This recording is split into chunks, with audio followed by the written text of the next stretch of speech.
स्वामी भक्तांनो, स्वागत आहे तुमचं आपल्या मराठमोळ्या स्वामी समर्थ भक्ती या यूट्यूब चॅनलवर। मुलांच्या उज्ज्वल भविष्याकरता आईन बाबांसाठी नियम। रात्री जेवताना मुलांसोबत गप्पा मारण्याची एक सवय लावा। घरात मुलांसमोर आदळआपट करू नका, त्याचा वाईट परिणाम मुलांवर होऊ शकतो।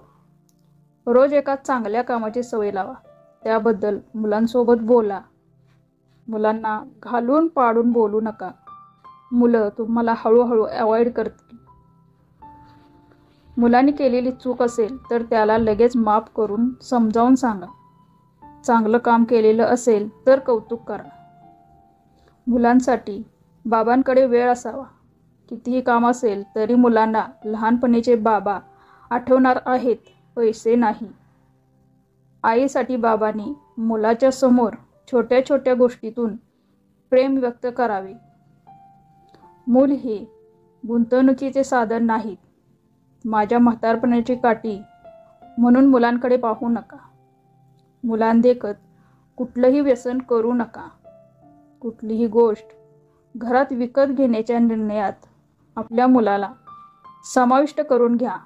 मूल कितीही लहान असेल तरीही प्रोसेस समजावून सांगा, यावरून मुलाला जगात राहण्याची कला शिकण्यास मदत होईल। मुलांचे कोणते छंद जोपासू शकतो याबाबत घरात चर्चा करा। आपल्या मुलांची गरज समजावून घ्या। ऑफिसमध्ये जाताना बॉस म्हणून जावा, पण घरी येताना वडील म्हणून या। मुलांना कधीही नकारात्मक बोलायचे नाही। नालायका, गधड्या वगैरे शब्द वापरणे टाळावे। मुलाला आपण खूप धोक्यांपासून वाचवत असतो, विशेषतः आई। मुलांना काही ठराविक धोका घेऊ द्यावा, यामुळे मुलांच्या मनातील भीती दूर होण्यास मदत होईल, जसे की झाडावर चढणे।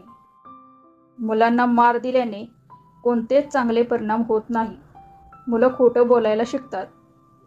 तू जर असं केलंस तर मी सोडून जाईन, तुला एकटं सोडून देईन, असे मुलांशी कधीही बोलू नका।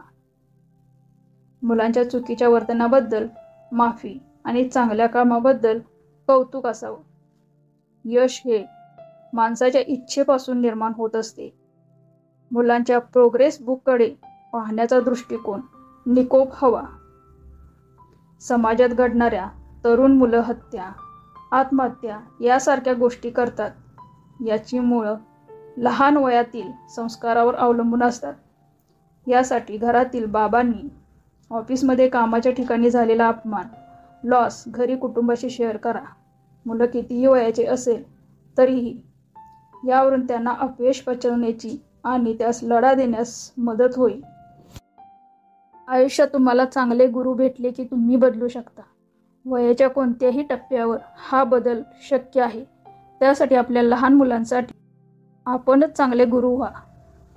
आपल्या मुलांचे आदर्श बना।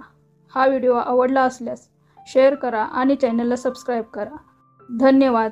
श्री स्वामी समर्थ।